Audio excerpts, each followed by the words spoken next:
இந்த விடியா விளங்காத திராவிட முன்னேற்ற கழக அரசை கண்டித்தும் இந்த அரசிலே என்ன நடக்கிறது, என்னென்ன முடிவுகளை எடுக்க வேண்டும், என்னென்ன முடிவுகளை எடுக்கக்கூடாது என்று கிஞ்சித்தும் சிறிதளவும் அறிவில்லாத ஒரு உண்மை முதலமைச்சர் ஸ்டாலினை கண்டித்தும் திருவண்ணாமலை ஒருங்கிணைந்த மாவட்ட கழகத்தின் சார்பில் நடைபெற்றுக் கொண்டிருக்கிற இந்த கண்டன ஆர்ப்பாட்டத்திற்கு தலைமையேற்று நடத்தியிருக்கிற மாவட்ட கழகத்தினுடைய செயலாளர்களே, முன்னாள் அமைச்சர்களே, சட்டமன்ற உறுப்பினர்களே, இது எல்லாவற்றிற்கும் மேலாக தேர்தலில் எங்களுக்கு வெற்றி தோல்வி என்பது எங்களுக்கு புரிதல்ல. எங்களுக்கு கழகம் தான் பிரதானம், எங்களுடைய இயக்கம் தான் பிரதானம், எங்களுடைய சின்னம் தான் எங்களுக்கு பிரதானம் என்று கட்டியம் கூறுகிற விடயத்திலே ஆயிரக்கணக்கான நபர்களே இங்கே கூடியிருக்கிற கழகத்தின் அன்பு தோழர்களே, அத்தனை பேருக்கு என்னுடைய முதற்கண் வணக்கத்தை தெரிவித்துக் கொண்டு, இரண்டுக்குரியவர்களே, இந்த அரசாங்கம் எந்த விதத்திலும் செயல்படாத ஒரு அரசாங்கமாக இருந்து கொண்டிருக்கிறது. முதலமைச்சர் ஸ்டாலின் பதவி விலக வேண்டும் என்று தொடர்ந்து சட்டமன்றத்தில் நம்முடைய எதிர்க்கட்சி தலைவர் புரட்சி தலைவர் எடப்பாடியார் குரல் கொடுத்துக் கொண்டிருக்கிறார். அந்த துறைக்கு சம்பந்தப்பட்ட அமைச்சர் பதவி விலக வேண்டும் என்று தொடர்ந்து குரல் கொடுத்துக் கொண்டிருக்கிறோம். அந்த மாவட்டத்தினுடைய பொறுப்பு அமைச்சர், திருவண்ணாமலை மாவட்டத்தினுடைய அமைச்சர் ஏவா வேலு பதவி விலக வேண்டும் என்று தொடர்ந்து நாம் குரல் கொடுத்துக் கொண்டிருக்கிறோம். காரணம், அங்கே கள்ளச்சாராய மரணம் நிகழ்ந்திருக்கிறது. 2011 2021 வரை அனைத்து இந்திய அண்ணா திராவிட முன்னேற்ற கழகத்தினுடைய ஆட்சியிலே ஒரே ஒரு கள்ளச்சாராய மரணம் கூட நிகழாத ஒரு அருமையான தமிழகத்தை அனைத்து இந்திய அண்ணா திராவிட முன்னேற்ற கழகம் கொடுத்திருக்கிறது. மாறாக திராவிட முன்னேற்ற கழகம் ஆட்சிக்கு வந்து இந்த 2 ஆண்டுகளிலே 100க்கும் மேற்பட்டவர்கள் கள்ளச்சாராயத்தின் மூலமாக மரணமடைந்திருக்கிறார்கள். எப்போதெல்லாம் திராவிட முன்னேற்ற கழகம் ஆட்சிக்கு வருகிறோம், 2006-11 நம்முடைய திருவண்ணாமலை மாவட்ட ஜவ்வாது மலை பகுதியிலே 10க்கும் மேற்பட்டவர்கள் கள்ளச்சாராயத்தின் மூலமாக மரணமடைந்திருக்கிறார்கள். அதே போல தர்மபுரி மாவட்டத்திலேயும் 10க்கும் மேற்பட்டவர்கள் கள்ளச்சாராயத்தின் மூலமாக மரணமடைந்திருக்கிறார்கள். இதுபோல தொடர்ந்து எப்போதெல்லாம் திராவிட முன்னேற்ற கழகம் ஆட்சிக்கு வருகிறதோ அப்போதெல்லாம் கள்ளச்சாராய மரணம் தொடர்கதையாக தமிழகத்திலே நடந்து கொண்டிருக்கிறது. இதை தடுத்து நிறுத்த வேண்டும். காவல்துறை மெத்தன போக்கோடு செயல்பட்டுக் கொண்டிருக்கிறது. இதற்கு முன்பாக பல கட்ட போராட்டங்களை இந்த போதைப் பொருட்களுக்கு எதிராக அனைத்து இந்திய அண்ணா திராவிட முன்னேற்ற கழகம் போராட்டங்களையும் ஆர்ப்பாட்டங்களையும் முன்னெடுத்திருக்கிறது. ஆனால் எதற்கும் செவிமடுக்காத, ஒரு செயல்பட முடியாத, ஒரு வக்கில்லாத அரசாங்கம் தமிழ்நாட்டிலே தற்போது நடைபெற்றுக் கொண்டிருக்கிறது. இந்த கள்ளச்சாராய மரணங்களுக்கு பொறுப்பேற்று மாவட்ட ஆட்சித்தலைவரையும் மாவட்ட காவல் கண்காணிப்பாளரையும் இந்த அரசாங்கம் பணியிட மாற்றமும் பணியிட நீக்கமும் செய்திருக்கிறது. ஒரு ஊர்ல ஒரு பழமொழி சொல்லுவாங்க, ஊருக்கு இளைச்சவன் பிள்ளையார் கோயில் ஆண்டி, அவனுக்கு இளைச்சவன் பள்ளி கொடுத்து வாத்தியார் சொல்லி. அதுபோல இந்த அரசாங்கத்தினுடைய செயல்படாத தன்மைக்கு 2 அரசு அதிகாரிகளை இந்த அரசாங்கம் பணி கொடுத்திருக்கிறது. ஒரு ஐபிஎஸ் படித்த காவல் கண்காணிப்பாளர் இன்னைக்கு பணியிட நீக்கம் செய்யப்பட்டிருக்கிறார். அவர் அதுக்கு ரிட்டையர் ஆகிற வரைக்கும் அதுக்கு உண்டான பிரச்சனையை அவர் சந்தித்துக் கொண்டேதான் இருக்க வேண்டும். அங்க இருக்கிற கள்ளச்சாராயம் நடைபெறுகிறது, கள்ளச்சாராய வியாபாரம் அங்கு நடைபெற்றுக் கொண்டிருக்கிறது என்று கள்ளக்குறிச்சியினுடைய நம்முடைய அனைத்து இந்திய அண்ணா திராவிட முன்னேற்ற கழகத்தினுடைய சட்டமன்ற உறுப்பினர் 25/3/2023 அன்று மாண்புமிகு சட்டப்பேரவையுடைய தலைவரிடத்திலே ஒரு கவன ஈர்ப்பு தீர்மானத்தை கொடுத்திருக்கிறார். கள்ளக்குறிச்சியில கள்ளச்சாராய வியாபாரம் நடக்குது, கஞ்சா வியாபாரம் நடக்குது, அதன் மூலமாக ஒரு கொலை நடந்திருக்கிறது. உடனடியாக சட்டமன்றத்திலே அது தொடர்பாக நாங்கள் விவாதிக்க வேண்டும் என்று ஒரு கவன ஈர்ப்பு தீர்மானத்தை கொடுத்து 1 வருடம் ஆச்சு. ஆனால் அதன் மீது செவிசாய்க்காக ஒரு கவனத்தை திருப்பாத இந்த விடிய அரசு அதை அன்றைக்கே கண்டிருக்கிறார். அதன் மீது நடவடிக்கை எடுத்திருந்தால் இது போன்ற மரணங்களை இன்றைக்கு நாம் தவிர்த்திருக்கலாம்.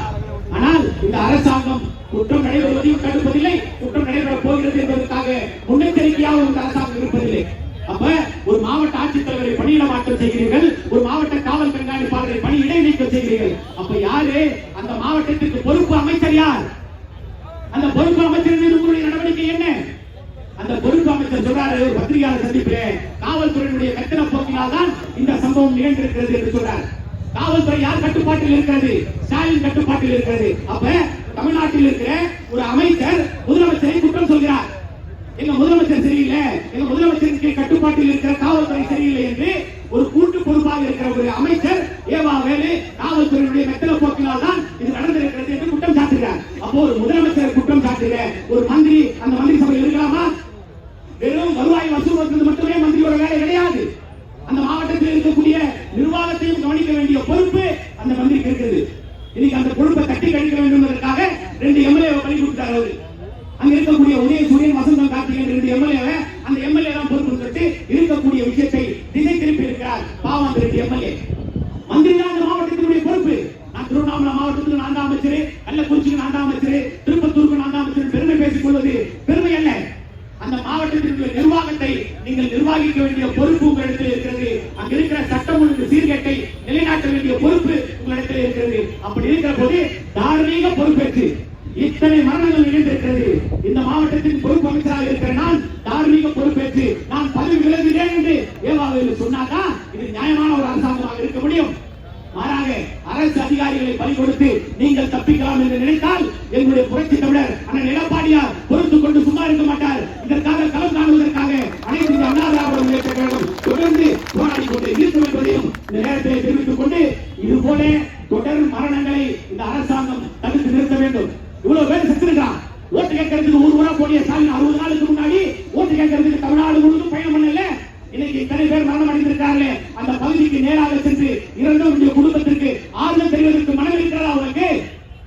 தூத்துக்குடியில் மிகப்பெரிய வெள்ளம், தூத்துக்குடி, திருநெல்வேலி, கன்னியாகுமரி மாவட்டத்தில் மிகப்பெரிய வெள்ளம் வருகிற போது டெல்லியில போய் அந்த கூட்டணி பேசிக்கிட்டு அதே போல இன்றைக்கு மரணம் நிகழ்ந்திருக்கிறது. இன்றைக்கு வரையில ஆளுகின்ற தமிழகத்தினுடைய முதலமைச்சர் நேரில் சென்று அங்கே அஞ்சலி செலுத்தாத, அந்த இறந்த குடும்பத்திற்கு ஆறுதல் செலுத்தாத ஒரு முதலமைச்சரை, ஒரு கேடுகட்ட முதலமைச்சரை தான் நாம் பெற்றிருக்கிறோம்.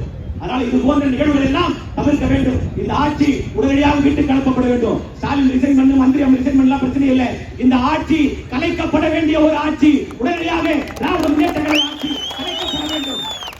மீண்டும் ஒரு தன்னில்லாத ஒரு ஆட்சியை புரட்சி தமிழர் அண்ணன் எடப்பாடியார் தமிழகத்திற்கு கொடுப்பதற்கு தயாராக இருக்கிறார். இந்த ஆட்சி மத்திய அரசாங்கத்திலும் கவர்னரிடத்திலே மனு கொடுத்து அதன் மூலமாக மத்திய அரசாங்கத்தினுடைய கதவுகளை தட்டி திராவிட முன்னேற்ற கழகம் இது ஒரு செயல்படாத அரசாங்கம், இது ஒரு மக்கட்ட அரசாங்கம், போதைப் பொருளை கட்டுப்படுத்த இயலாத ஒரு அரசாங்கமாக இருந்து கொண்டிருக்கிறது.